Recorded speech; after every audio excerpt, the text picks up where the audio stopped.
Kalau Belum Bapak Ibu yang Filipus? diberkati Tuhan, kita jumpa kembali dalam FWF Osaka Film Wongso Fellowship obrolan santai keluarga. Malam hari ini kita akan belajar eksposisi 1 Korintus 16 yang akan dibawakan oleh hambanya Pastor Daniel Alexander. Malam hari ini sebelum kita mulai, kita akan terlebih dahulu awali dalam doa. Saya mohon kesediaan Bapak Oscar untuk memimpin dalam doa. Silakan Pak. Baik, Bu Ayu, ya, mari Bapak Ibu kita mulai dalam doa untuk persekutuan malam hari ini. Bapa, Allah Bapa di surga, Allah yang kami muliakan, kami sembah dalam nama Tuhan Yesus Kristus. Bersyukur Tuhan malam hari ini kami berkesempatan kembali kami belajar firman-Mu, khususnya dari surat apostolik Paulus kepada jemaat di Korintus Tuhan. Firman ini adalah pelita bagi kaki kami dan terang bagi jalan-jalan kami Tuhan. Amin. Menyingkapkan Tuhan apa-apa yang ingin Kau nyatakan malam hari ini melalui hamba-Mu Pak Alexander Tuhan. Ada pesan untuk jemaat di Korintus yang bisa relevan juga untuk situasi kami hari ini Bapak. Iya Tuhan. Kiranya ini memperlengkapi kami dalam meresponi panggilan-Mu, dalam kami melayani juga. Di dalam nama Tuhan Yesus kami serahkan seluruh keberadaan kami malam hari ini untuk mendengar firman-Mu. Dalam nama Tuhan Yesus. Haleluya. Amin. Amin. Untuk hambanya Pastor Daniel Alexander, waktu kami langsung, nggak pakai pujian dulu. ya, langsung Koden. Oke, baik. Silakan Ya, Koden. saya atur dulu. Puji Tuhan, kita boleh bertemu lagi dalam hadirat Tuhan malam hari ini. Semua yang ada di Asia, ya, untuk kita boleh belajar bersama-sama. Ya, oke. Tema kita saat ini akan mengupas, meneliti, membongkar 1 Korintus pasal yang ke-16. Saudara, Papa kita dalam menyampaikan firman-Nya itu sangat ajaib. Ajaibnya begini. Masing-masing kota ya yang pernah dikunjungi oleh Paulus dalam pelayanannya sebagai apostolik itu. Ternyata di antara, kalau kita baca ya dari kitab Perjanjian Baru, begitu selesai Kisah Rasul ya dituliskan dan jadi Alkitab sampai hari ini, maka kita menemukan kitab Roma. Dari Roma berjalan terus Korintus, ya, Galatia, Efesus, semua. Sampai kitab Ibrani. Nah, itu tulisan Paulus semua. Jadi dari kitab Roma sampai Ibrani itu tulisan Paulus. Dan jumlahnya 14 kitab. Dari 27 kitab Perjanjian Baru, maka 14 itu tulisan Paulus. Berarti Paulus menulis 51%. Dan ini sangat luar biasa. Kenapa? Sebab Paulus tidak pernah berjumpa Yesus. Ya, secara langsung. Oke, Daryl, opa seneng kamu gabung. Ya, Paulus tidak pernah jumpa Yesus secara pribadi. Bahkan kita tahu sebelum dia diganti namanya jadi Paulus, itu seorang anggota Sanhedrin, anggota imam-imam besar, ahli Taurat yang sangat kejam terhadap kekristenan. Nah, ternyata Tuhan merubah hidupnya luar biasa. Bayangkan, Petrus yang bersama-sama Tuhan Yesus sejak awal. Dia hanya menulis 2 kitab. Itu pun 1 Petrus dan 2 Petrus. Nah, ini yang luar biasa. Kenapa Paulus bisa menuliskan 14 kitab? Dan dari 14 kitab yang dia tulis dalam ilham dan kuasa urapan Roh Kudus, 90% lebih yang Paulus tuliskan di 14 kitab itu belum pernah atau tidak pernah diajarkan, disampaikan oleh Tuhan Yesus selama di dunia ini. Nah, itu pertanyaan penting. Dari mana Paulus bisa tahu, dapat rahasia-rahasia tentang karunia roh, buah roh, tentang tubuh Kristus, tentang gereja, tentang mempelai Kristus. Kalau kita baca surat-suratnya, itu yang sangat hebat. Maka kita ketemu jawabannya di Yohanes 16 ayat 13. Coba kita lihat dulu ayat ini ya, sebelum kita membongkar 1 Korintus 16. Nah, ini perbedaannya. Yohanes 16 ayat ke-13. Maafkan saya kalau saya harus mengatakan kalimat ini dengan penemuan bagaimana Paulus dipakai Tuhan luar biasa tanpa pernah berjumpa Tuhan Yesus. Dan kita tahu Tuhan Yesus nggak pernah dirikan sekolah Alkitab setelah dia naik ke surga. Tuhan Yesus pun nggak pernah meninggalkan buku yang bisa dibaca, nggak ada. Lalu dari mana Paulus bisa mendapatkan rahasia firman? Nah, gara-gara penemuan ini, saudara, izinkan saya berkata, saya menolak istilah teologi. Karena istilah teologi itu tidak pernah berasal dari hati dan pikiran Tuhan. Teologi itu berasal dari para filosof, ya filsafat-filsafat di zaman itu orang-orang Yunani. Maka mereka ingin melogikakan Tuhan. Sehingga ada kata teologi. Yang akhirnya teologi itu sejajar dengan biologi, psikologi, antropologi, dan logi-logi yang lain. Yang adalah ilmu yang bersumber dari logika. Tolong perhatikan. Logika siapa di dunia ini yang mampu memasukkan seluruh keberadaan Tuhan yang tak terbatas itu? Saya berkata, pecah otak orang itu. Nggak mampu. Maka itu salah, kata teologi itu sudah salah besar. Tuhan itu tidak bisa masuk logika manusia. Maka itu dari teologi lahir perdebatan. Dan muncullah doktrin dan dogma yang membuat kacau gereja Tuhan sampai hari ini. Maaf bagi yang belum setuju, nggak apa-apa. Dan jangan keluar ya, jangan keluar dari Zoom ini. Ya, ayo kita terus belajar. Ini rahasianya. Dari siapa Paulus bisa menemukan 90% lebih yang Yesus belum ajarkan. Tetapi, Yohanes 16 ayat 13. Tetapi apabila ia datang. Siapa ia di sini? Yaitu roh kebenaran. Wih, ini luar biasa. Yaitu roh kebenaran. Ia akan memimpin kamu ke dalam seluruh kebenaran. Saudara perhatikan, kalau Tuhan Yesus berkata ada seluruh kebenaran, berarti ada sebagian kebenaran. Jelas ya? Karena ada seluruh kebenaran. Nah, apa itu sebagian kebenaran? Dogma atau doktrin. Itu sebagian kebenaran. Maka itu doktrin gak pernah lengkap. Karena itu dari logika manusia. Catat itu baik-baik. Dari mana kita tahu Paulus hebat? Lihat kalimat berikut. Sebab. Perhatikan. Sebab. Roh kebenaran itu tidak akan berkata-kata dari dirinya sendiri. Teologi itu berasal dari logika si penemu doktrin. Tapi kalau Roh Kudus tidak berkata dari dirinya sendiri. Lihat, lalu dari mana? Tetapi segala sesuatu, berarti lengkap. Segala firman, seluruh kebenaran tadi. Tetapi segala sesuatu yang didengarnya, dengar dari siapa? Dari Bapa. Sang kebenaran itu. Itulah yang akan dikatakannya. Dan ia, roh kebenaran itu, akan memberitakan kepadamu hal-hal yang akan datang. Bukan peramal ya, bedakan ini. Wih, ini luar biasa, saudara. Roh Kudus itu yang diikuti Paulus. Coba TSI-nya, Filipus. TSI-nya ya. Namun, ketika roh kebenaran itu datang, dialah yang akan menuntun kalian supaya mengerti segala ajaran yang benar. Karena ia tidak akan berbicara dari dirinya sendiri. Tapi kalau doktrin, teologi, itu berasal dari diri si penemu.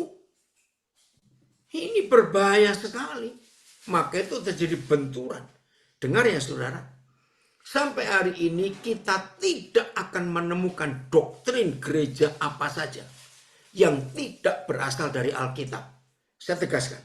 Tidak ada doktrin gereja manapun yang tidak berasal dari Alkitab. Semua doktrin gereja, mau dari Katolik, mau Baptis, Advent, ya, Pentakosta, GBI, macam-macam itu semua berasal dari Alkitab. Tapi aneh, mengapa sumbernya satu, yaitu Alkitab? Kok bisa ujungnya pecah-pecah sampai kacau seperti hari-hari ini? Berarti itulah hasil buah pikir. Tahu kata buah pikir? Buah pikir itu logika. Maka itu nggak pernah bersatu logika itu. Maaf ya saudara. Berani memaksa orang Katolik untuk masuk gereja Pentakosta, bisa perang itu. Berani paksa orang Reform yang merasa paling hebat itu pindah ke Katolik, perang juga. Orang Advent gak akan mau pindah ke Baptis. Orang Baptis gak akan mau masuk ke Protestan. Ribut mereka. Tapi ini firman-Nya. Roh kebenaran itu akan menuntun gereja kepada segala kebenaran. Seluruh kebenaran. Ini hebat sekali. Maka itu ayo kita perhatikan. Guru hebat kita yaitu Roh Kudus. Yohanes 17 ayat 3. Ini satu-satunya definisi tentang hidup yang kekal. Yang selama ini konsep hidup kekal. Itu kita lihat dalam konsep doktrin. Jadi nggak ketemu. Tapi kalau kita lihat Alkitab. Inilah hidup yang kekal itu. Jelas loh. Ini Tuhan Yesus yang berkata. Apa itu hidup yang kekal? Ternyata hidup yang kekal tidak bicara soal waktu. Kekal selama-lamanya. Jutaan tahun gak habis-habis. Tidak. Ternyata hidup yang kekal itu. Yaitu bahwa saudara dan saya mengenal Bapa di surga. Satu-satunya Tuhan yang benar. Dan mengenal Yesus Kristus yang telah Kau utus. Jadi ini hidup yang kekal itu. Mengenal satu-satunya Tuhan yang benar. Dan mengenal satu-satunya Juru Selamat. Bapa Yahweh dan Yesus Kristus. Tapi doktrin itu seperti pasal. Tahu permainan pasal? Apa ya bahasa Indonesia? Pasal itu agak susah ya bahasa Indonesia. Kepingan-kepingan lukisan besar itu. Nah, doktrin itu cuma satu bagian dari ribuan kepingan pasal itu. Maka itu kalau orang itu hanya percaya satu doktrin, jadi sempit cara berpikirnya. Dan sempit melihat Tuhan yang utuh. Nggak bisa lengkap. Cuma melihat satu keping yang dia temukan dari pendiri doktrin itu. Maka itu nggak pernah lengkap. Karena nggak bisa mengenal Tuhan yang benar. Satu-satunya. Itulah Bapa di surga. Dan tidak bisa mengenal Yesus Kristus. Satu-satunya Juru Selamat. Maka terjadi perpecahan. Nah tapi Roh Kudus luar biasa. Ayat 8. Yohanes 17 ayat 8. Lihat ini saudara. Ini luar biasa. Lego. Bukan Lego. Ya. Kalau Lego itu. Maaf. Kalau Lego itu kepingan balok-balok itu. Tapi ini pasal ya. Oke, ayat 8. Lihat. Yohanes 17 ayat 8. Sebab segala firman yang engkau sampaikan kepadaku. Kembali ada kata segala firman. Berarti ada sebagian firman. Nah, sebagian firman itulah doktrin. Sebab segala firman yang telah kau sampaikan kepadaku. Telah ku sampaikan kepada mereka. Kepada dunia ini. Kepada murid-muridnya. Kepada kita. Dan dunia ini telah menerima segala firman itu. Akhirnya apa? Mereka tahu benar-benar. Sayang waktu saya nggak bisa bahas kalimat pendek ini. ternyata antara benar-benar tahu dan tahu benar-benar itu beda. Keren ya? Setelah dunia menerima segala firman yang Yesus sampaikan, dan Tuhan Yesus dapat segala firman itu dari Bapa Sang Firman itu, maka dunia tahu benar-benar. Tahu tentang apa? Tahu bahwa Yesus itu datang dari Bapa. Dan akhirnya dunia percaya bahwa Yesus itu diutus oleh Bapa. Izinkan saya memecah ayat ini jadi kepingan kecil begini. Ketika hamba Tuhan penginjil datang ke suatu tempat dan membawa doktrin, maka yang disampaikan itu bukan segala firman, tapi sebagian firman. Apa hasilnya para hamba Tuhan, pengkhotbah, penginjil itu kalau menyampaikan sebagian firman? Hasilnya adalah orang yang menerima sebagian firman itu terkotak dalam satu doktrin.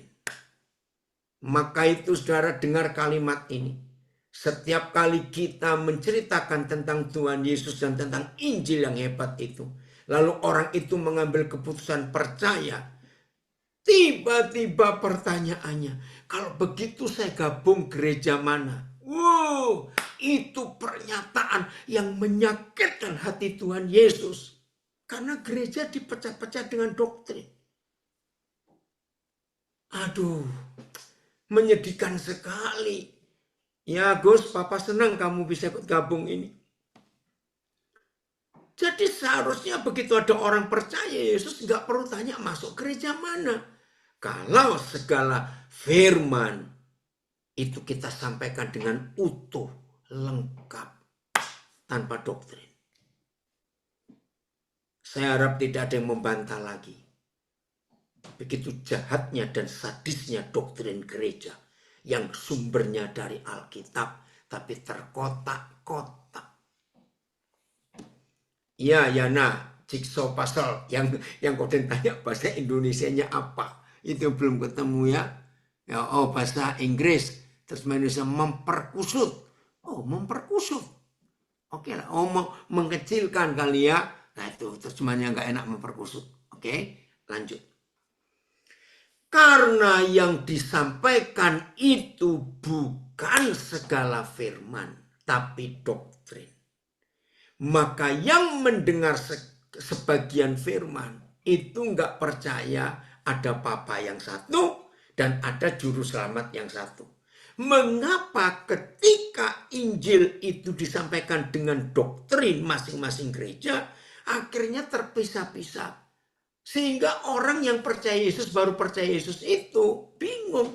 Mau ikut gereja yang mana, doktrin yang mana. Karena yang disampaikan bukan segala firman. Dan yang mendengar kita, kalau kita menyampaikan doktrin, pasti langsung terkotak. Oh kalau gitu aku milih Pantekosta saja. Aku milih Katolik saja. Aku milih doktrin Baptis saja. Nah, tapi kalau segala firman yang kita sampaikan, maka mereka tahu benar-benar hanya ada satu Bapa dan satu Tuhan. Selesai. Saya harap mengerti ya. Dan ini hebatnya Paulus. Yohanes 14 ayat 26. Wah, kita akan menemukan ini. Maaf, saya minum dulu. Lihat itu. Yohanes 14 ayat 26. Ya, kita akan melihat fakta ini yang luar biasa. Kembali ada kata ini. Tetapi penghibur, yaitu Roh Kudus, yang akan diutus oleh Bapa dalam namaku. Apa pekerjaan Roh Kudus? Dialah yang akan mengajarkan segala sesuatu kepadamu. Dan akan mengingatkan kamu akan semua yang telah kukatakan kepadamu. Jadi saudara, Tuhan itu mempercayai Roh Kudus. Ya, Tuhan itu mempercayai Roh Kudus untuk mengajar tentang segala sesuatu. Nah, maaf ya, yang masih bingung dengan doktrin. Jadi kalau ada orang ingin tahu kebenaran yang lengkap, dan lewat sekolah teologi, maka orang itu harus kuliah teologi di seluruh sekolah teologi sedunia. Sanggup nggak? Kenapa saya berani berkata ini? Karena masing-masing sekolah teologi itu minimal pegang satu doktrin. Ada yang 2 sampai 3, tapi saya belum ketemu ada satu sekolah teologi yang memegang 4 doktrin. Nggak mungkin. Minimal 1, maksimal 3. Baru bisa tahu lengkap. Nah ya siapa yang sanggup untuk kuliah teologi di seluruh dunia? Bersyukur ada Yohanes 14 ayat 26. Roh Kudus itu dosen yang hebat, saudara. Yang mampu mengajar kita tentang segala sesuatu. Ternyata nggak cuma tentang seluruh kebenaran. Karena termasuk segala sesuatu itu adalah semua. Matematika, fisika, kimia, biologi, ya, antropologi. Roh Kudus ngerti bumbu dapur, ngerti mode, ngerti aerodinamika. Ngerti semua. Karena termasuk segala sesuatu. Dan bersyukurnya kuliah di kampusnya Roh Kudus itu gratis. Haleluya. Nggak perlu masuk kampus karena tiap hari 24 jam dia siap ngajar, 7 hari seminggu. Hebat. Nah ini yang dialami oleh Paulus. Satu lagi sebelum kita masuk ke 1 Korintus 16. Yohanes 16. Ya nggak perlu. Ada yang tanya apakah masih perlu sekolah teologi? Nggak perlu. Karena mencetak doktrin. Ngeri saudara. Oke ya, sudah nggak usah ngomong sekolah teologi. Belajar bersama Roh Kudus. Ya, kita lihat Yohanes pasal 12. Yohanes pasal 16 ayat 12. Yohanes 16 ayat 12. Suatu hari Tuhan Yesus punya masalah. Masalahnya fatal, saudara. Ini jam-jam terakhir Tuhan Yesus berjumpa murid-muridnya sebelum dia ditangkap di Getsemani, diadili dengan tidak adil, disiksa, dan besoknya dia dibunuh. Nah ini jam-jam terakhir. Saya nggak tahu, 3 jam, 4 jam saya nggak tahu. Dia berkata begini, Yohanes 16 ayat 12. Masih banyak hal yang harus kukatakan kepadamu. Tetapi sekarang kamu belum dapat menanggungnya. Ayat masih banyak hal yang ingin aku katakan kepadamu. Tetapi kamu tidak dapat menanggungnya sekarang. PS-nya, masih banyak hal yang ingin. Masih banyak hal. Banyak lagi yang mau kukatakan kepadamu. Namun sekarang ini kalian belum sanggup menerimanya. TSI-nya. Masih banyak hal yang ingin aku sampaikan kepada kalian. Tetapi kalian tidak sanggup menerimanya sekarang ini. Saudara, Yohanes 16 di ayat ini sudah malam. Ya, sudah malam. Sudah selesai makan malam yang terakhir. Perjamuan makan malam, last supper. Dan besok Tuhan Yesus harus disalibkan. Tapi masih banyak pelajaran yang dia belum sampaikan semua. Bayangkan, kuliah cuma 3,5 tahun. Berarti itu baru 7 semester. Tapi tugasnya ke seluruh dunia. Yang gak selesai. Betul gak saudara? Ya tidak selesai. Maka itu Tuhan berkata, masih banyak hal yang aku harus ajarkan kepadamu. Tetapi karena waktu, gak mungkin. Ya, keren ya nak, ini anak saya dari Bandung. Ya Han, papa senang sekali kamu mengikuti ini. Maka tuh hati-hati dengan teologi. Hati-hati saudara. Tuhan gak suka kata teologi itu. Ya, karena apa? Itu mengecilkan firman. Yang harusnya segala-galanya, segala firman. Tapi jadi sempit karena berupa doktrin. Ya, maaf ada yang telepon. Nah, maka itu hati-hati. Oke, kembali ke Yohanes 16 ayat 12 ini. Ternyata Tuhan Yesus kekurangan waktu. Kalau saya pakai istilah manusia. Kalau aku sekarang mampu ngajar kamu sampai subuh. Tapi masalahnya, mereka nggak siap dengar. Mana sempat kita dengar sampai subuh? Ya Merta, Pasti nanti tahun depan kalau dia balik ke Belgia, ke Lanaken. Terus gimana dong? Nah, setelah ayat 12 Yohanes 16, jawabannya di ayat 13 tadi. Ya. Coba Filipus tuliskan satu terjemahan saja supaya bacanya itu enak. Coba ya, Yohanes 16. Nah, satu terjemahan aja supaya kita terjemahan baru supaya kita bisa ngelihatnya enak. Ya, cepat-cepatan, ayo. Ya, masih banyak hal yang harus kukatakan kepadamu. Tetapi sekarang kamu belum dapat menanggungnya. Tetapi, nah ini jawabannya. Apabila Roh Kudus itu datang, jadi sepeninggal Tuhan Yesus yang kekurangan waktu untuk mengajar. Puji Tuhan ada Roh Kudus. Woi, orang hebat dari Amerika, Martin Surnadi. Senang nak, Papa senang kamu ikut belajar, ya. Tetapi apabila Roh Kudus, Tuhan semangat kamu nak, rajin dengar firman.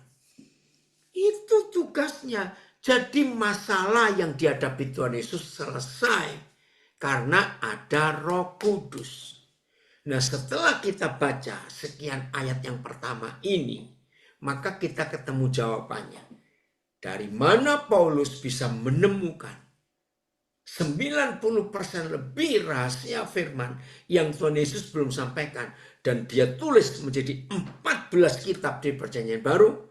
Jawabannya karena Roh Kudus yang ditaati oleh Paulus. Haleluya. Maka itu saudara, kalau kita mau hidup dipimpin, diajar, dikuasai, ditaklukkan oleh Roh Kudus, hidup ini luar biasa. Oh, ada satu ayat lagi tentang Paulus ini hebat. Kisah Rasul 20 ayat 22. Cepat. Kisah Rasul 20 ayat 22. Ini loh hebatnya Paulus, saudara, mau ditaklukkan oleh Roh Kudus. Haleluya. 20 ayat 22. Ya. Oi, Ramon Mangi, senang sekali Papa kamu ikut belajar. Amin ya. Amin. Tetapi sekarang Kisah Rasul 20-22 sebagai tawanan roh. Nah, saya ambil kata tawanan roh. AYT diikat oleh roh. Naik lagi terjemahan lama, terikat di dalam roh. BIS ya, mentaati perintah roh. TSI wajib menaati roh. Naik lagi MLT, lihatlah karena dibelenggu oleh roh. Selebir sekarang ke Yerusalem karena aku harus mengikuti kehendak roh Tuhan. AVB mentaati perintah Roh Kudus. Naik lagi Filipus. Ini loh, kita harus belajar hidup seperti Paulus. Sebab roh Tuhan menyuruh saya pergi ke sana. Ya, WBTC sekarang untuk menuruti roh. VMD menuruti roh. Ya, semuanya sama, mentaati roh. Saudara perhatikan. Jadi supaya saudara terbebas dari doktrin-doktrin, KSKK didorong oleh Roh Kudus. TMV mentaati perintah roh. Ya, Pak KSZI mentaati perintah Roh Suci. Ya, udah. FIA sekarang atas perintah Roh Kudus. Oke, semuanya sama. Nah, supaya saudara dan saya terbebas dari doktrin apapun juga yang memecah belah tubuh Kristus, maka mulai hari ini kita harus mentaati roh. Hidup sebagai tawanan roh, dibelenggu, dituntun, diatur oleh roh. Dev, Papi senang sekali. Belum dapat kabar, Dev, dapat kos yang baru, tempatmu di mana? Nanti ngomongnya. Maka itu Paulus jadi begitu hebat karena dia mentaati Roh Kudus. Jadi nggak kaget kalau dia bisa menuliskan 14 kitab Perjanjian Baru. Oke, kita sekarang masuk ke 1 Korintus 16. Dari semua jemaat di masing-masing kota dari Roma, ya, Korintus, Galatia, Efesus, Filipi, ya, Tesalonika, ya, Yang lain surat-surat untuk pribadi-pribadi. Surat kepada Timotius, kepada Filemon, ya. Nah, masing-masing kota itu dalam tulisan Perjanjian Baru, ternyata gereja Korintus ini gereja yang paling kacau, saudara. Paling kacau. Maka itu kalau kita baca kitab Korintus lengkap 1 dan 2 Korintus. Masalah yang ada di Korintus sampai Paulus dibuat pusing. Masalah kekacauan di gereja Korintus itu menjadi pelajaran buat gereja akhir zaman.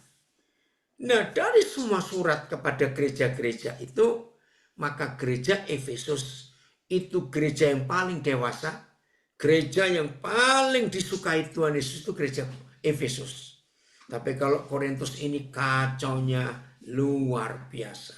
Bandel, sulit nurut, dan macam-macam lagi. Jadi jangan kita bangga jadi gereja Korintus, gereja yang kacau. Lihat ayat 1. Sudah masalah duit, urusannya ribut. Ayo 1 Korintus 16 mulai. Kita buka sekarang ini ayat 1. Tentang pengumpulan uang bagi orang-orang kudus, hendaklah kamu berbuat sesuai dengan petunjuk-petunjuk yang kuberikan kepada jemaat-jemaat di Galatia. Jadi Paulus berkata, hei orang Korintus, jangan ribut masalah persembahan. Belajar dari gereja Galatia. Aku pernah mengajar itu. Nah, di gereja Galatia ada apa? Salah satu surat yang paling gampang. Kita buka Galatia 6 ayat 2. Ini konsepnya, Galatia 6 ayat 2. Kita lihat ya. Galatia 6 ayat 2. Sederhana sekali kok, ya. Bertolong-tolonganlah menanggung beban. Demikianlah kamu memenuhi hukum Kristus. AYT, saling menolonglah dalam menanggung beban supaya kamu menaati hukum Kristus. BIS, hendaklah kalian saling membantu menanggung beban orang supaya dengan demikian kalian mentaati perintah Kristus. TSI, hendaklah kita semua saling menolong untuk meringankan beban saudara-saudari seiman yang mengalami kelemahan atau kesusahan. Dengan begitu kita menaati hukum kasih yang Kristus berikan. Nah, ini salah satu prinsip Paulus dalam memberi persembahan. Maaf ya, kembali ke 1 Korintus 16 ayat 1. Maaf. Bagi pengkhotbah yang mata duitan, jangan tersinggung. Kalau saudara tersinggung saya ngomong pengkhotbah mata duitan, ya berarti saudara memang mata duitan, maaf. Bagi pendeta yang mata duitan, 1 Korintus 16 ayat 1 ini paling enak saudara untuk menodong jemaat supaya memberi. Padahal bukan itu maksud Paulus menuliskan ini, sebab jemaat Korintus itu kacau saudara. Kalau sempat, ya saya nggak ngikuti di Osaka ini di pasal 1, pasal 2, pasal sampai terakhir 1 Korintus pasal 16 ini siapa saja yang bahas. Wih, jemaat Korintus itu kacau, masalah percabulan, perjinahan, istri cerewet dalam jemaat, aduh sudahlah semuanya. Nah, di surat pasal terakhir 1 Korintus ini, jemaat ini ribut masalah persembahan, masalah duit. Maka itu Paulus berkata, jangan ribut kamu. Ingat yang aku ajarkan kepada gereja di Galatia. Nah tadi itu, jadi kalau mau memberi, ya beri. Supaya saling tolong menolong, meringankan beban. Nanti di 2 Korintus 8, ya, kalau sempat saya akan ajak saudara lihat, Paulus ngomong soal persembahan. Nah, lihat ayat 2, maaf. Ini pendeta yang mata duitan, senang ini membaca 1 Korintus 16 ayat 1 dan 2, dan selalu dipakai ayat ini untuk nodong jemaatnya. Beri. Pada hari pertama, dari tiap-tiap minggu, hendaklah kamu masing-masing sesuai dengan apa yang kamu peroleh, menyisihkan sesuatu dan menyimpannya di rumah, supaya jangan pengumpulan itu baru diadakan kalau aku datang. Jadi ribut mereka. Rupanya ada kesombongan, ingin pamer. Jadi ketika Paulus ini mengunjungi gereja Korintus, masing-masing ingin menunjukkan ya berapa persembahan mereka supaya mereka dapat pujian. Izinkan saya menceritakan ini. Saudara, sampai hari ini nggak sedikit gereja di hari Minggu ibadah, persembahannya itu nggak di dalam kantong. Saya nggak setuju. Di dalam nampan. Pernah lihat ada gereja seperti itu? Nampan itu loh ya. Atau piring besar. Saudara, saya bilang, aduh ini pendetanya kok mata duitan. Ngerti nggak filosofinya? Kalau gereja saudara, emang si ringo-ringo, apa kabar ini Mas Din? Sudah lama apa nggak dengar kamu nak?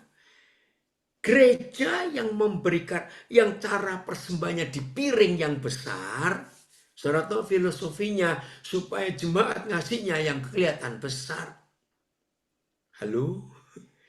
Kalau di gereja itu tempat persembahnya piring yang besar, maka jemaat yang memberi Rp1.000, Rp2.000 malu dong. Betul enggak? Nah, itu filosofi yang enggak baik. Ngapain? Juga kalau pakai kantong, lihat itu. Maaf ya, jangan tersinggung ya.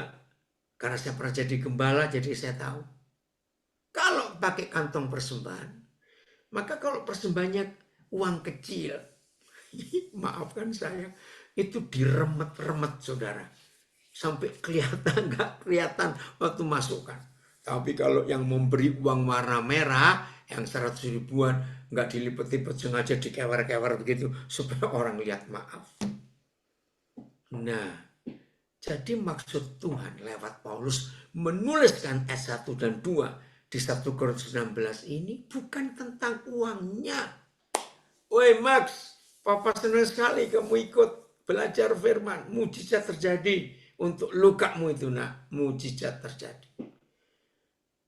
Jadi yang Tuhan tuh minta tuh motivasi memberi itu untuk apa? Kan Paulus menjelaskan seperti yang aku tuliskan kepada gereja di Galatia. Dan kita sudah membaca Galatia 6 ayat 2. Bahwa kalau kita memberi itu untuk menolong. Bukan untuk pamer. Jadi kalau saudara nggak memberi juga nggak apa-apa. Tuhan nggak butuh uang kita kok. Tuhan lihat hati kita. Maka itu hamba-hamba Tuhan jangan menyalahgunakan 2 ayat pertama di 1 Korintus 16 ini untuk menodong jemaat memberi di hari yang pertama, di minggu itu. Jangan. Udahlah, yang memberi silakan beri. Saya cuma cerita ya.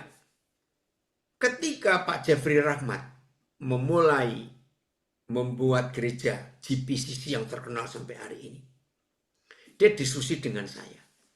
Nah, salah satu yang saya pesan kepada Pak Jeffrey Rahmat dan Pak Yose Karol waktu itu, gereja kalian nanti tidak boleh ada kantong persembahan. Maka itu gereja pertama di Indonesia yang tidak pakai kantong kolektor itu gereja Jakarta Praise Community Church. Itu luar biasa. Siapa ya Luki Ong ini? Salam juga nak, Bapak lupa. Jadi gereja ini langsung masukkan kotak. Saya mau memberi, saya akan masuk kotak. Nah, salah satu bendara mereka, saya kenal baik karena sudah 3 kali pernah kena piring. Itu Bapak kok jadi lupa, Herjawan, Joni Herjawan. Nah, Joni Herjawan ini orang BCA. Dan ternyata dalam sejarah BCA, Joni Herjawan ini yang menemukan gesek itu saudara, alat itu ya. Maka itu setelah sekian waktu berjalan, gereja GPCC ini menjadi gereja pertama. Setelah nggak pakai kantong, pakai kotak, lalu pakai mesin itu untuk gesek. Jemaat yang memberi langsung digesek saja. Ini gereja ini unik luar biasa.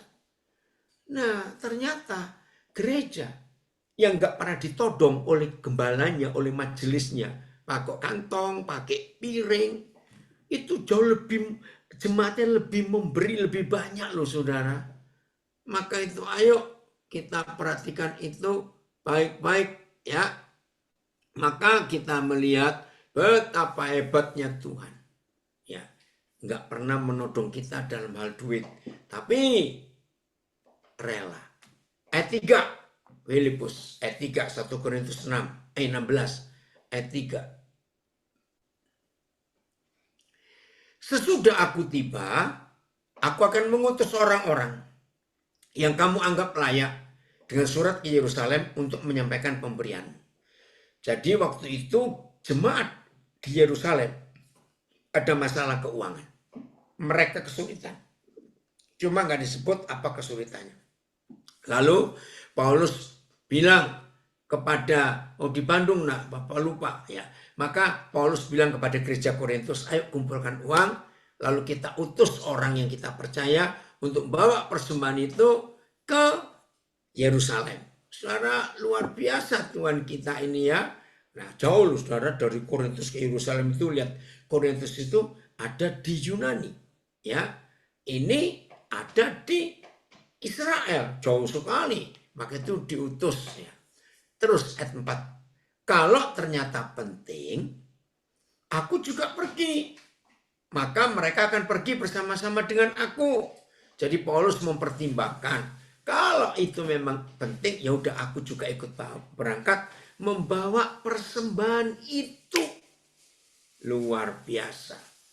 Maaf, saya harus mengatakan kepada hamba-hamba Tuhan, maaf, yang hobinya, yang konsep pikirannya agamawi, bahwa hamba Tuhan pun itu wajib diberi, hari ini belajar dari Paulus. Malah Paulus yang ngantar persembahan itu. Maafkan saya, kalau zaman sekarang rata-rata, nggak semua ya, nggak semua, jangan tersinggung. Kalau ada hamba Tuhan dititipin uang persembahan untuk dikirim ke jemaat di kota lain, ini Pak, saya istilahkan di luar negeri loh. Korintus itu Yunani, Yerusalem itu Israel, kan luar negeri jauh. Maaf, biasanya otomatis ada ongkosnya. Maaf loh saudara. Nah Paulus enggak. Dia nawarkan diri, biar aku yang pergi juga kalau memang dirasa penting. Wah, ini luar biasa saudara, hebatnya Tuhan. Inilah konsep uang itu, harus hati-hati dalam kehidupan kita, supaya kita harus tahu ya. Ayo, untuk akrab dengan Tuhan itu nggak perlu belajar teologi, malah nggak akrab. Ayo, maaf ya saya ngomong, karena teologi itu hasil buah pikiran orang. Makin kita terpisah-pisah dengan doktrin, belajar langsung dari Roh Kudus itu lebih hebat. Oke ya, jadi Paulus ini luar biasa. Ayat 5. Ayat 5. Mari kita lihat ini. Ya.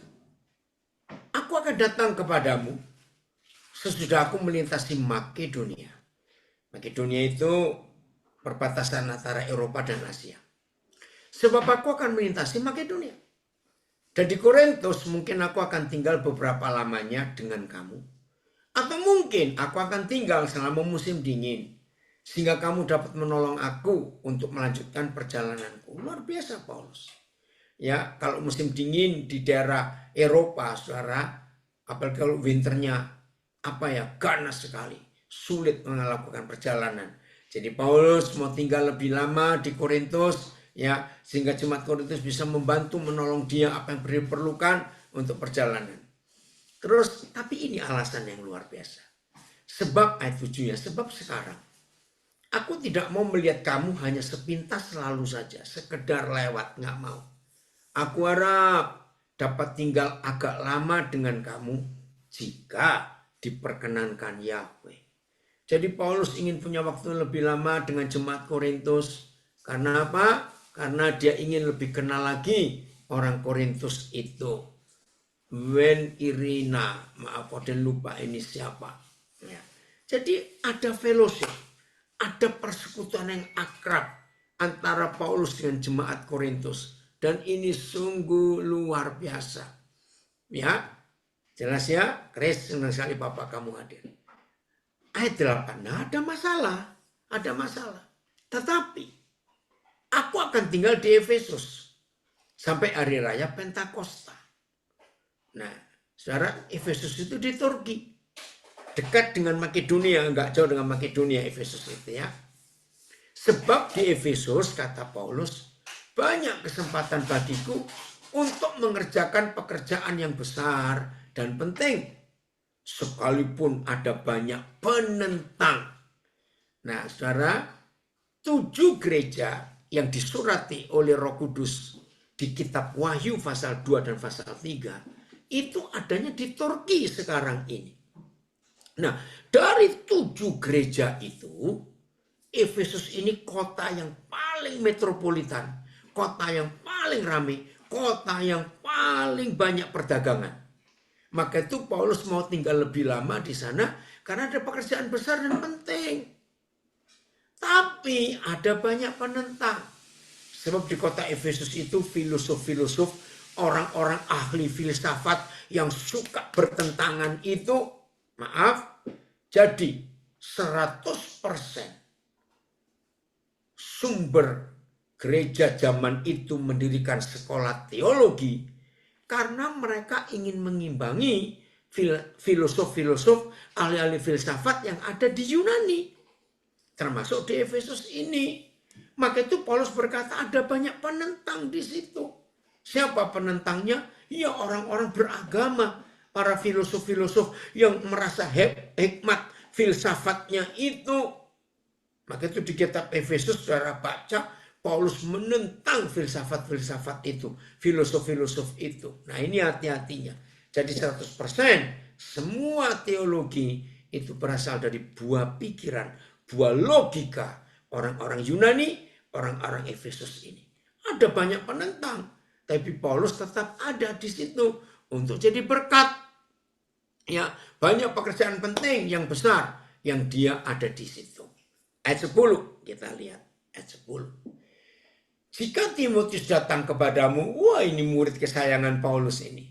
Jika Timotius datang kepadamu, usahakanlah supaya ia berada di tengah-tengah kamu tanpa takut. Sebab ia mengerjakan pekerjaan Tuhan sama seperti aku. Nah, ini hal yang beda. Ada 2 penyebab. Kenapa Paulus berkata kepada orang Korintus supaya Timotius enggak takut kalau di tengah-tengah kamu? Alasan pertama, Timotius ini masih muda, sangat muda. Nah, dia takut menghadapi orang Korintus yang sok pintar, sok hebat, ahli-ahli fikir, filsafatnya luar biasa. Dia takut. Tapi Paulus mendorong Timotius, jangan takut nak. Ya, maka itu Paulus meyakinkan, ia akan mengerjakan pekerjaan Tuhan sama seperti aku. Jadi Efesus ini, Timotius ini wakilnya Paulus. Dengan kata lain, hei gereja Korintus, jangan kau menganggap remeh anakku ini untuk datang kepadamu. Jangan anggap remeh. Ya, dia sama seperti aku. Ini hebatnya Paulus karena jemaat Korintus itu mengerikan sekali cara mereka berpikir itu. Oke? Jadi jangan takut. Ya. Ayat 11. Jadi janganlah ada orang yang menganggapnya rendah. Tetapi tolonglah dia. Supaya ia melanjutkan perjalanannya dengan selamat. Agar ia datang kembali kepadaku. Sebab aku di sini menunggu kedatangannya. Bersama-sama dengan saudara yang lain. Menganggap rendah. Izinkan saya cerita tentang Indonesia sedikit. Saudara, sampai kemarin, saya nggak tahu hari ini belum sempat ngikutin berita. Wakil presiden kita masih diejek, masih direndahkan, masih dianggap remeh. Karena anak muda tahu apa, maaf ya, ternyata wakil presiden kita sekarang ini hebat sekali kiprahnya. Nggak bisa direndahkan. Kita bersyukur kepada Tuhan. Walaupun sampai sekarang masih banyak penentang. Saudara ingat loh, ya, pilkada 27 kemarin. Kembali saya katakan, ada tangan Tuhan yang luar biasa di Indonesia. Supaya nggak ada yang lebih sombong. Nggak ada yang lebih hebat daripada Tuhan. Tuhan sayang Indonesia luar biasa. Bersyukur untuk itu. Maaf, bagi saudara yang belum bisa melihat Indonesia dari kacamata Tuhan. Saya beritahu, lihatlah Indonesia dari kacamata Tuhan. Dari pemilu 14 Februari sampai pilkada 27 November. Lihat dari kacamata Tuhan. Ada yang hebat di Indonesia yang Tuhan sedang kerjakan.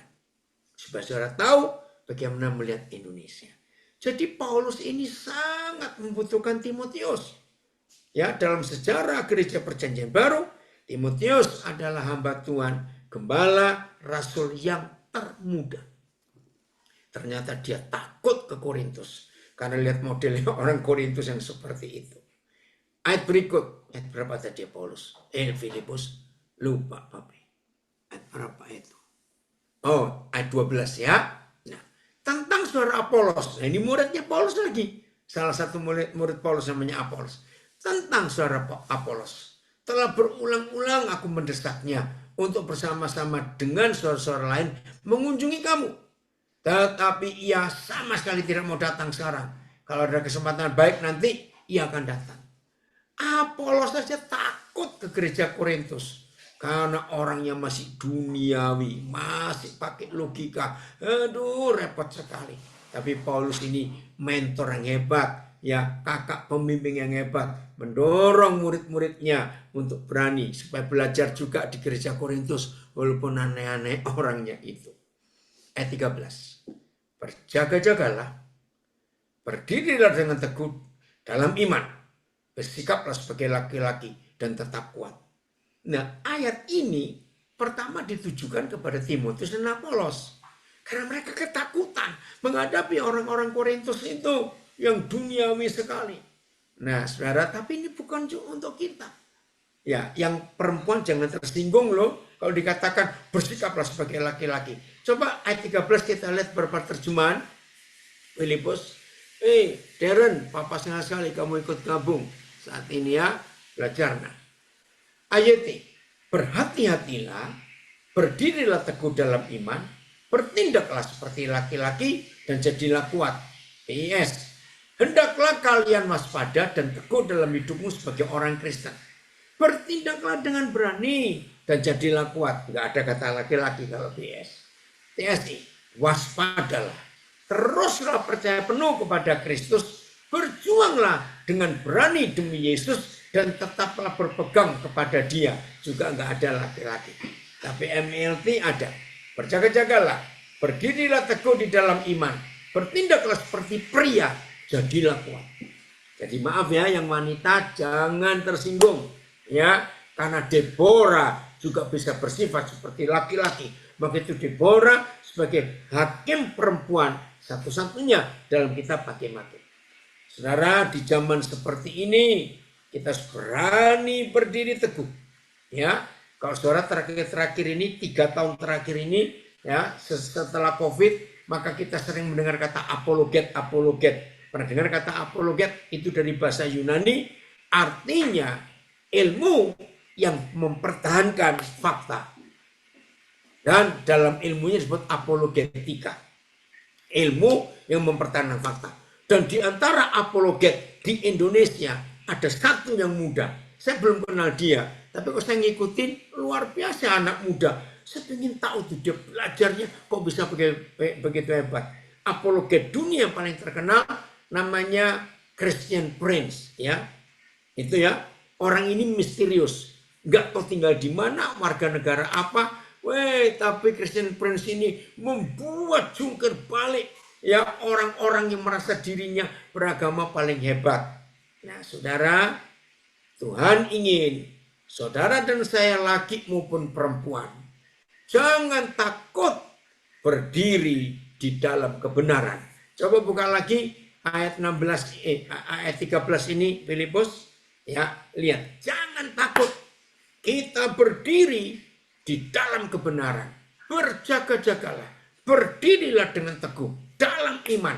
Bersikaplah sebagai laki-laki dan tetap kuat. Saudara, di tengah-tengah bangsa yang bengkok, di tengah-tengah pergumulan hidup yang begitu berat, hari-hari ini lihat gereja ketakutan dengan artificial intelligence, ya, AI itu, nggak usah takut. Roh Kudus menolong kita untuk berani tegas, dan inilah jaminannya, berjaga-jaga, berdirilah dengan teguh dalam iman. Jadi iman kita harus kokoh. Iman yang kokoh bukan dari filsafat, bukan dari teologi, bukan dari doktrin. Iman yang kokoh itu karena segala kebenaran. Catat itu yang kita sudah bahas di awal tadi. Kalau saudara dan saya berdiri di dalam segala kebenaran, segala yang disampaikan Bapak, maka kita nggak akan goyah. Tapi kalau saudara berdiri di dalam doktrin, saudara kokoh dalam doktrin, nggak akan kuat. Karena doktrin bisa disanggah oleh doktrin yang lain. Tapi kalau kebenaran nggak bisa disanggah oleh apapun juga. Itu bedanya kebenaran dan doktrin. Doktrin mengalami perubahan-perubahan. Kalau kebenaran nggak akan mengalami perubahan. Luar biasa. Maka itu jangan takut.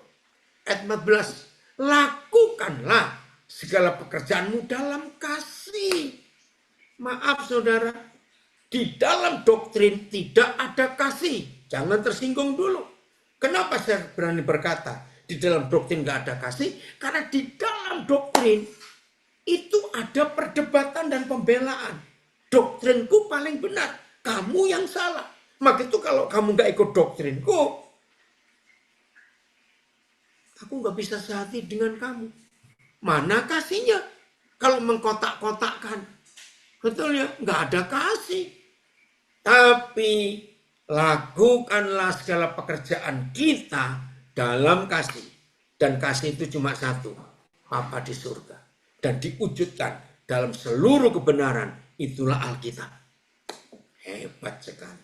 Karena di dalam kasih bisa menerima semua orang. Bisa menerima semua orang. Bersyukur kepada Tuhan sebagai hamba Tuhan. Kalau saya diundang gereja apapun, mereka sudah nggak tanya, Bapak dari gereja mana, doktrinnya apa. Mereka nggak tanya, saya bersyukur. Sebab waktu yang membuktikan, Tuhan menolong saya, Roh Kudus mengurapi saya, sehingga apa yang Tuhan lakukan lewat saya, orang tahu bahwa saya tidak berasal dari satu teologi manapun, dan saya tidak berasal dari satu doktrin manapun. Maka itu semua orang bisa mengundang saya, karena mereka tahu, saya nggak bawa satu pengajaran, tapi saya bawa Injil yang lengkap. Injil yang utuh. Terima kasih Papa untuk konsep itu. Coba lihat Roma 15. 19 sampai 21. Maaf. Roma 15, 19 sampai 21. Kita lihat ayat ini. Roma 15, 19 sampai 21. Sudah bagian terakhir.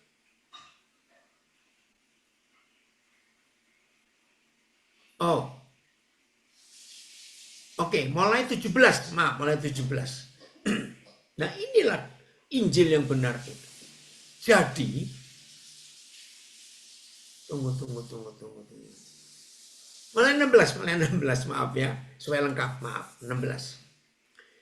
Yaitu, aku boleh menjadi pelayan Kristus Yesus bagi bangsa-bangsa bukan Yahudi. Maaf. Penginjil yang pegang satu doktrin, hamba Tuhan yang kuat di dalam satu doktrin, tidak bisa disebut pelayan Kristus Yesus. Hamba Tuhan, penginjil yang pegang kuat satu doktrin, itu pantas disebut pelayan doktrin A, pelayan doktrin B. Maka itu lihat, orang-orang reform, ya, pasti kalau berkata menurut doktrin reform, orang-orang Pantekosta akan berkata menurut Pantekosta dan sebagainya. Itu nggak lengkap, saudara. Tetapi Paulus ini yaitu bahwa aku boleh menjadi pelayan Kristus Yesus bagi bangsa-bangsa bukan Yahudi dalam pelayanan pemberitaan Injil Tuhan. Bukan Injil doktrin A, B, C, D, dan seterusnya. Ya, bukan. Supaya bangsa-bangsa bukan Yahudi dapat diterima oleh Tuhan sebagai persembahan yang berkenan kepadanya, yang disucikan oleh Roh Kudus. Ya nanti ayat 5, ayat 15, Oscar. Oke, ya ada yang bilang ini. Ya udah saya baca ayat 15. Oh, ayat 15 1 Korintus 16 maksudnya, Oscar. Oke, nanti ya. Oke, lanjut dulu. Ayat 17, ya. Jadi, masih Roma 15 ayat 17. Jadi, dalam Kristus aku boleh bermegah tentang pelayananku bagi Tuhan. Maaf, saudara. Pelayan yang memegang doktrin, salah satu doktrin, itu nggak bisa bermegah di dalam Kristus. Tapi harus bermegah di dalam doktrin A yang dia ikuti. Ini bedanya. Maka itu kalau ada penginjil, ada hamba Tuhan, pegang satu atau dua doktrin, akan sulit bersekutu dengan saudara penginjil lain dari doktrin yang berbeda. Karena begitu ketemu tanya, oh beda kita. Ya udah. Ini loh masalahnya saudara. Jadi dalam Kristus, saudara dan saya harus di dalam Kristus bermegah tentang pelayanan kita bagi Tuhan. Injil itu, betul ada komen dari Jogja. Karena hukum kasih menutupi banyak perkara.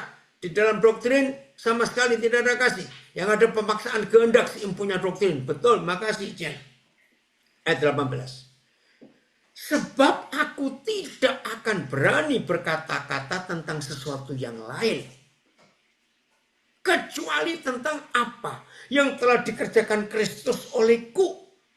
Yaitu untuk memimpin bangsa-bangsa lain kepada ketaatan oleh perkataan dan perbuatanku. Wih, ini motivasi dan model penginjilan yang hebat yang Tuhan katakan lewat Paulus. Saudara maaf, orang yang berpegang kuat pada doktrin sulit mengatakan kalimat firman ini. Sebab orang yang pegang doktrin berkata, sebab aku harus berani berkata-kata tentang doktrin yang aku ikuti. Maka itu orang Katolik susah memberitakan Injil 100% dengan lengkap karena ada doktrin Katolik. Orang Advent juga begitu. Nggak bisa berani memberitakan Injil yang sempurna utuh. Karena ada doktrin Advent dan sebagainya. Saudara. Kiranya Roh Kudus menerangi semua kita. Saya ulangi 18. Sebab aku tidak akan berani berkata-kata tentang sesuatu yang lain. Kecuali tentang apa yang telah dikerjakan Kristus olehku. Yaitu untuk memimpin bangsa-bangsa lain kepada ketaatan oleh perkataan perbuatan. Jadi nggak cuma khotbah. Tapi harus kelakuan kita sesuai Injil itu. Wah, amazing. Sangat terbuka. Ini dari Bandung ya. Sangat terbuka pikiranku sekarang. Gak bisa pegang satu atau dua doktrin. Yang ada jadi ribut kalau bahas doktrin. Betul. Pegang Injil yang utuh. Pegang Injil yang lengkap. Aduh, opa lupa ini nak. Siapa ini Ever Cyril. Oke, maaf. Oleh apa? Lihat ayat 19.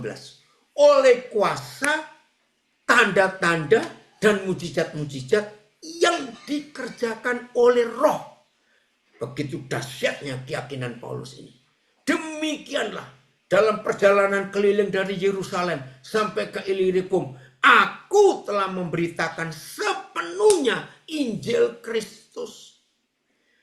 Jadi kalau ada kata sepenuhnya Injil Kristus, berarti ada Injil yang tidak penuh. Apa Injil yang tidak penuh? Doktrin. Dipotong-potong jadi bagian kecil pasal tadi. Cuma sekeping-sekeping. Nggak lengkap. Coba lihat terjemahan lain. Yang ayat 19 ini ya.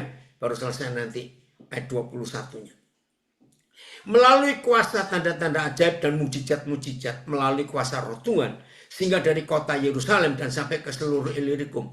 Aku sudah memenuhi pelayanan Injil Kristus. Langsung BIS. Coba ya BIS. Yang disertai keajaiban-keajaiban dan hal-hal luar biasa. Semuanya itu oleh kuasa Roh Tuhan. Kabar baik tentang Kristus sudah saya beritakan seluruhnya. Kepada orang-orang mulai dari Yerusalem sampai Illyricum. Ya, TSI. Mereka menjadi taat kepada Tuhan. Karena Roh Kudus menunjukkan kuasanya melalui saya. Sehingga terjadi banyak keajaiban. Dan saya sudah menceritakan kabar baik tentang Kristus dengan lengkap. Mulai dari kota Yerusalem sampai ke daerah Illyricum. Injil yang utuh, Injil yang lengkap, Injil yang sepenuhnya. Jangan dipotong-potong. Hebat sekali. Terus ayat berapa ini? Masih Roma 15. Kembali ke satu terjemahan aja. Ayat 20 ya. Dan 21. Ya. Tunggu. Ya. Dan dalam pemberitaan itu, aku menganggap sebagai kehormatanku bahwa aku tidak melakukannya di tempat-tempat di mana nama Kristus telah dikenal orang. Supaya aku jangan membangun di atas dasar yang telah diletakkan orang lain. Saudara, ayat ini saya dapat kira-kira tahun 74 atau 75. Dan saya pegang sampai hari ini. Maka itu saya tidak pernah buka gereja yang di tempat itu sudah ada gereja yang berdiri. Entah alirannya apa, saya nggak pusing. Karena apa? Hamba Tuhan yang terhormat, penginjil yang terhormat, adalah hamba Tuhan dan penginjil yang tidak membangun di tempat yang sudah diberitakan nama Kristus. Kalau saudara baca ayat ini, di zaman ini banyak penginjil dan hamba Tuhan yang tidak terhormat karena hobinya buka gereja organisasi. Maka itu 52 tahun saya jadi hamba Tuhan dan sampai kapanpun juga saya tidak akan pernah buka gereja yang denominasi. Kalau di tempat itu sudah ada. Saya di Kalimantan, saya di Eropa, ya buka gereja karena nggak ada gereja di situ. Maka itu hamba-hamba Tuhan, pendeta-pendeta punya buka cabang di mana-mana. Kenapa kamu nggak pernah buka cabang di Aceh? Atau cari daerah-daerah sulit sana? Maaf, bertobat. Jadi kalau saudara ingin dihormati oleh Tuhan dan oleh manusia, lakukan penginjilan yang benar. Ayat 21. Tetapi sesuai dengan ayat yang ada tertulis, mereka yang belum pernah menerima berita tentang dia akan melihat dia, dan mereka yang tidak pernah mendengarnya akan mengertinya. Ini loh penginjilan yang benar itu luar biasa. Tuhan kita, kalau kita mau menjadi berkat buat banyak orang. Oke, kembali ke 1 Korintus 16. Ya, tadi Pak Oscar ngingetin, saya lupa belum uraikan ayat 15-nya. Coba kita lihat ayat 15-nya.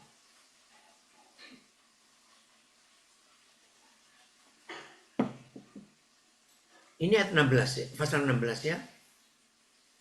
Ya 1 Korintus 16 ini. Oh bukan, 1 Korintus 16. Ayat yang ke-15. Elon, puji Tuhan, kamu hadir. Aku akan datang kepadamu sesudah aku melintasi Makedonia, sebab aku akan melintasi Makedonia. Oh sudah tadi. Ya ini nggak diuraikan karena cuma ceritanya Paulus, dia mau balik ke Makedonia. Oke, sekarang ayat yang keberapa? 1 Korintus 16. Terus ayat berapa tadi terakhir ya? Tadi 16 Koden. Terus 15-nya kayaknya belum dibahas. Itu tadi ayat 5. Oh 5, coba 15-nya. 15. Oh iya. Oke, maaf, terima kasih. Ya. Oh memang belum, tadi Koden sampai ayat 14 saja. Memang belum, sekarang 15-nya, baru sekarang. Ada suatu permintaan lagi kepadamu, saudara-saudara. Kamu tahu bahwa Stefanus dan keluarganya adalah orang-orang yang pertama-tama bertobat di Akaya. Ini provinsi, Akaya ini provinsi.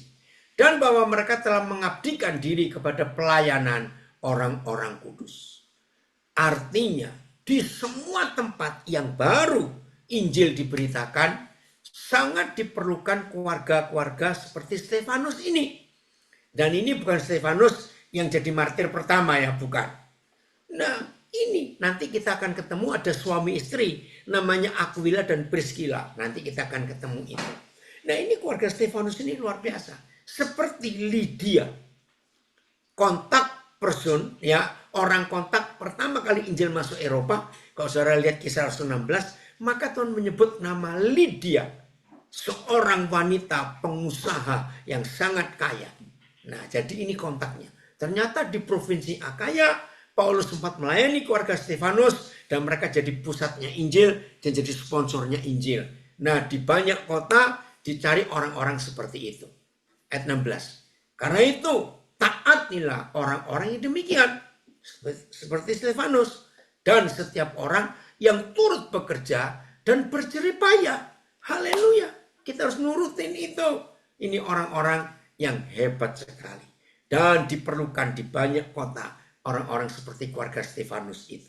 Ayat 17, aku bergembira atas kedatangan Stefanus, Fortunatus, dan Akaikus.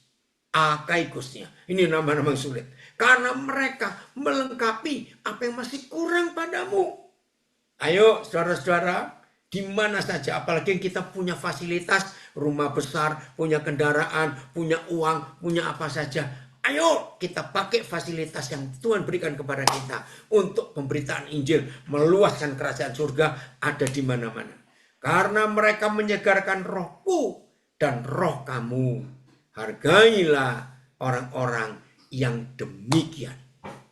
Hargai ya. Salam sekarang. Nah ini lihat, naik lagi Filipus. Salam kepadamu dari jemaat-jemaat di Asia kecil, Aquila, Priscilla, dan jemaat di rumah mereka menyampaikan berlimpah-limpah salam kepadamu. Saudara, inilah bukti bahwa sejak gereja perjanjian baru berdiri, Kisah Rasul 2, tidak ada gereja gedung. Semuanya di rumah, di rumah, di rumah, di rumah. Ya salam. Aquila, Priscilla ini suami istri yang hebat. Di Indonesia pernah ada suami istri menyebut dirinya Aquila dan Priscilla itu dari Bogor, sudah meninggal. Tahun 70-an saya ketemu, ya saya panggil om dan tante karena mereka orang hebat. Rumah mereka nggak pernah sepi, rumah mereka nggak pernah tertutup. Jam berapa penginjil datang, hamba Tuhan datang, orang minta pertolongan. Inilah orangnya. Jadi di Indonesia pernah ada suami istri yang menamakan diri Aquila dan Priscilla, dan sesuai nama mereka jadi berkat untuk Injil luar biasa. Salam kepadamu dari saudara semuanya. Sampaikanlah salam seorang kepada yang lain dengan cium kudus. Jangan disalahgunakan ini ya. Ayat 21. Dengan tanganku sendiri aku menulis ini. Salam dari Paulus. Nah ayat 22 ini kita akan lihat dari beberapa terjemahan. Siapa yang tidak mengasihi Tuhan, terkutuklah ia.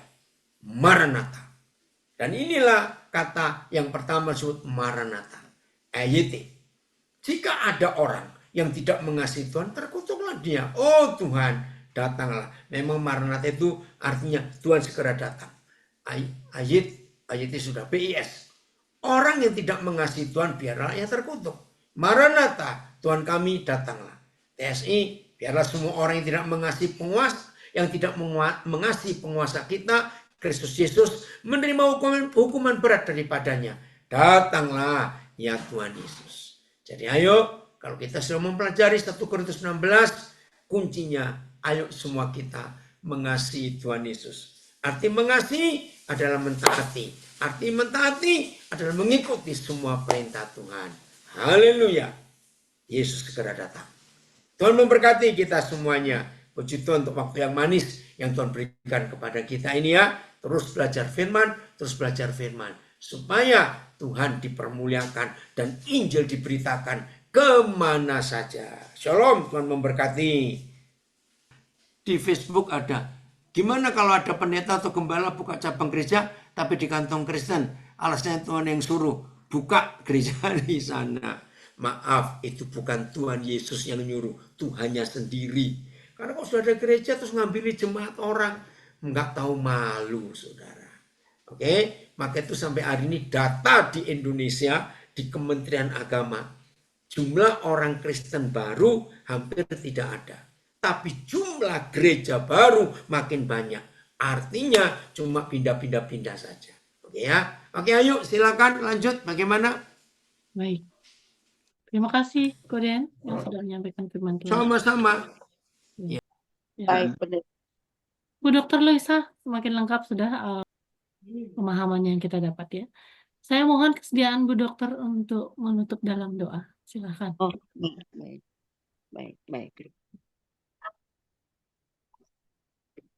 Mari kita berdoa. Bapa di surga, kami sungguh bersyukur malam hari ini kami boleh dibukakan banyak hal tentang firman-Mu. Tuhan, kami merasa bangga, bahagia karena dipilih untuk bisa mendengarkan firman-Mu. Kami bangga Tuhan, mengenal Engkau sebagai Tuhan dan Juru Selamat kami. Dan begitu dekatnya Engkau mengasihi kami. Dan Tuhan ingatkan kami juga malam hari ini, supaya kami terus mengandalkan Engkau Tuhan. Dan di luar Tuhan, tanpa mengasihi Tuhan, akan dengan jelas Alkitab mengatakan terkutuk. Makasih Tuhan, kami ada di bagian ini, di bagian orang yang mengasihi Engkau Tuhan. Biarlah keluarga-keluarga kami juga yang belum mengenal Engkau sebagai Tuhan dan Juru Selamat. Tuhan selamatkan mereka, supaya mereka juga mengalami kehidupan seperti yang kami alami. Di luar Amin. Kristus tidak ada apa-apanya. Makasih Tuhan. Sekali lagi kami bersyukur, berkatilah Bapak Daniel dalam setiap penyampaiannya. Kudus terus memberikan kekuatan, pengertian-pengertian yang baru, dan semua jemaat boleh mengerti semakin mengasihi Engkau. Makasih Tuhan. Sekali lagi kami bersyukur untuk malam hari ini. Biar kami mau tutup ibadah kami malam hari ini, dan Tuhan akan terus memberkati kami. Anugerah dan damai sejahtera dari Allah Bapa kita, kasih dari anaknya Tuhan Yesus Kristus, serta pertolongan Roh Kudus menyertai kita dari saat ini sampai Maranatha. Tuhan Yesus Kristus datang kedua kalinya. Makasih Tuhan Yesus. Haleluya. Amin. Puji Amin, amin. Ya, terima kasih Amin. Dokter Luisa, Terima Bu kasih Ayu, Ibu Terima Lisa, kasih, Bu Ayu. Ibu semua, bye. Pak Pak Stana. Ivan, bye semua. Baik. Selamat beristirahat Bapak Ibu. Tuhan Yesus Ya, memberkati. terima kasih Ibu Lisa, Ibu Ayu, terima kasih Tuhan berkati. Terima kasih Pak Philip. Saya izin ya. Ya, Baik. Jen left. Good night. Selamat istirahat Bapak Ibu. Amin. Ya.